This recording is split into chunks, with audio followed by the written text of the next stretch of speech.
So those of you that have Kershaw knives, the clip gets bent, or any knife like this clip kind of gets bent out. I got a way to fix it. Real simple, real simple. Okay, here I've got a 3/16 punch, or you could use any diameter rod that matches 3/16. Probably even a dowel would work. So what you want to do is take the dowel and just force it up to where the bend is. And you can see how it holds out the clip just a little bit from the knife.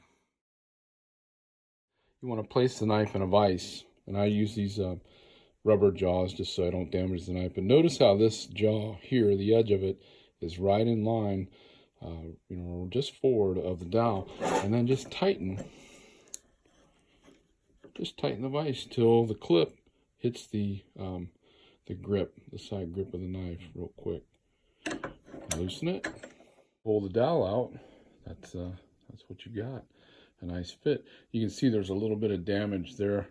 Not damage, but just a tool mark. You could probably clean that up. I'm not going to worry about it. Anyway, quick fix.